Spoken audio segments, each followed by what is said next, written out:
ঈদের দ্বিতীয় দিন একদম ভোরবেলা ঘুম থেকে উঠে আমরা রওনা দিয়ে দিয়েছি পেরাকের উদ্দেশ্য। তবে পেরাক যাওয়ার আগে আমাদের কুয়ালালামপুর যেতে হবে। সেখান থেকে আমাদের পিক করতে হবে রাজু ভাই এবং তার ফ্যামিলিকে। কুয়ালালামপুর থেকে ওনাদেরকে পিক করে আমরা এবার আবার রওনা দিয়ে দিয়েছি পেরাকের উদ্দেশ্যে। বাট আমাদের ব্রেকফাস্ট করা হয়নি, সো আমরা যাত্রাপথে ব্রেকফাস্টের জন্য একটা ব্রেক নিলাম। ব্রেকফাস্টের জন্য আমরা এই রেস্টুরেন্টে এসেছি এবং রেস্টুরেন্টটা খুবই ফেমাস ছিল, যদিও আমাদের জন্য এটা একদম ফার্স্ট টাইম ছিল। অর্ডার করে আমরা সবাই ওয়েট করছিলাম খাবারের জন্য। এইবারের ট্রিপটা সবচেয়ে বেশি মজার হতে যাচ্ছে আমার মেয়ের জন্য, কারণ ওর সাথে দুইজন সঙ্গী ছিল। ফাইনালি আমাদের ব্রেকফাস্ট চলে এসেছে। আমরা ব্রেকফাস্টে নিয়েছিলাম ফেমাস রুটি পিসাং, মানে কলা দিয়ে রুটি, সাথে হাফ বয়েল এগ এবং চা। আর বাচ্চাদের জন্য আমরা নিয়েছিলাম জুস, সাথে হাফ বয়েল এগ। ব্রেকফাস্ট শেষ করে আমরা আবারও রওনা দিয়ে দিয়েছি। যেতে যেতে দুটো ইনফরমেশন আপনাদের সাথে শেয়ার করি। কুয়ালালামপুর থেকে পেরাক যেতে সময় লাগে 3 ঘন্টা। চাইলে ড্রাইভ করেও যাওয়া যায়, অথবা যারা বাসে যেতে চান তারা টিভিএস থেকে টিকিট কেটে সোজা লুমুতে চলে যেতে পারেন।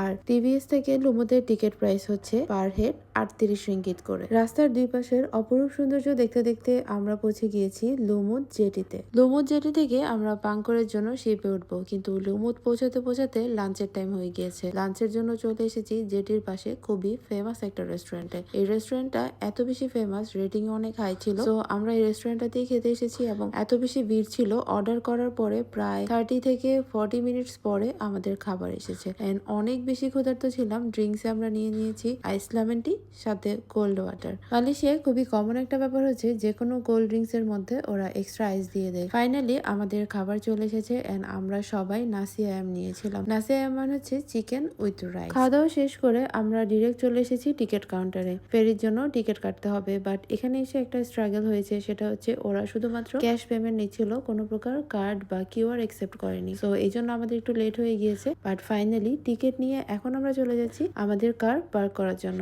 যেহেতু আমরা পাঙ্করে 2 নাইট স্টে করবো, সো আমাদের কার জেটির আশেপাশে কোথাও পার্ক করে যেতে হবে। এখানে জেটির আশেপাশে প্রচুর ফ্রি পার্কিং আছে, বাট আমরা সিকিউরিটির জন্য পেড পার্কিং এ আমাদের গাড়িটা পার্ক করে যাচ্ছি। আমরা যেখানে পার্ক করেছি সেখানে পার ডে 16 রিঙ্গিট করে আমাদেরকে পে করতে হয়েছে। আমাদের পার্কিং একদম টপ ফ্লোরে ছিল, আর সেখান থেকে পুরো জেটির ভিউটা অনেক সুন্দর দেখাচ্ছিল। আল্লাহর সৃষ্টি যে কতটা সুন্দর নিজের চোখে না দেখলে কখনোই বোঝা যায় না। পার্কিংটা এত বেশি দূরে ছিল জেটি থেকে, আমাদের প্রায় 5 থেকে 7 মিনিটের মতো সময় লেগেছে জেটি পর্যন্ত যেতে। এই গরমের মধ্যে জেটি পর্যন্ত যেতে খুব টায়ার্ড লাগছিল, কিন্তু চারপাশে সৌন্দর্য দেখে আবার মুগ্ধ হয়ে যাচ্ছিলাম। শরীর যতই টায়ার্ড হোক না কেন, মনটা কিন্তু একদম ফার্স্ট ক্লাস ছিল। আমাদের ফেরির টাইম ছিল 4:30, সো আমাদের হাতে হিউজ একটা টাইম ছিল। ভাবলাম যে জেটির এই পাশটা আমরা একটু এক্সপ্লোর করি। জেটির এই পাশের প্রত্যেকটা জায়গা এত বেশি সুন্দর, যতই দেখবেন ততই মুগ্ধ হবেন। সবচেয়ে বড় কথা হচ্ছে এখানে ছবি তোলার মতো অনেক সুন্দর সুন্দর কিছু প্লেস আছে। আমরা প্রত্যেকটা জায়গায় ঘুরে ঘুরে দেখেছি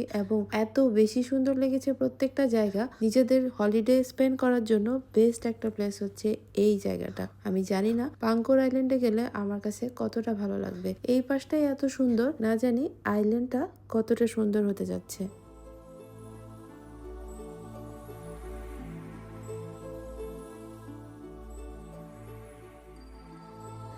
ফাইনালি আমাদের ফেরির টাইম হয়ে গিয়েছে, এখন ফেরিতে উঠতে হবে। চলে যাচ্ছি জেটির ভিতরে। জেটির ভিতরে এসে আমি তো ভিতরের সিনারি দেখে অবাক।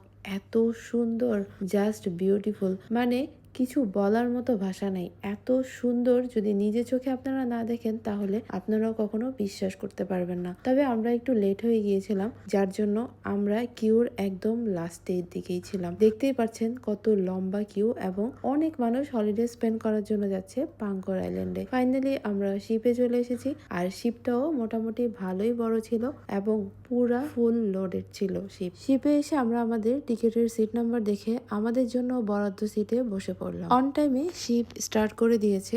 এখন আমরা অপেক্ষা করছি ডেস্টিনেশন পাঙ্করের জন্য। লুমু থেকে পাঙ্করে পৌঁছাতে সময় লাগে 30 মিনিটস। চোখের পলকেই 30 মিনিটস চলে গিয়েছে এবং আমরা ফাইনালি পৌঁছে গিয়েছি পাঙ্কর আইল্যান্ডে। লুমুতে আমরা সাগরে যে সৌন্দর্য দেখে এসেছি, পাঙ্কর তার চেয়ে অনেক অনেক বেশি সুন্দর। যদি নিজের চোখে না দেখেন আপনারা বিশ্বাস করতে পারবেন না। পাঙ্করে জেটি থেকে আমরা এখন আইল্যান্ডের ভিতরের দিকে যাচ্ছি। পাঙ্কর ট্যুরের ডে 1 এর পরবর্তী পার্ট দেখার জন্য চোখ রাখতে হবে আমার পেজে। ততক্ষণ পর্যন্ত সবাই ভালো থাকুন, সুস্থ থাকুন। আল্লাহ হাফেজ।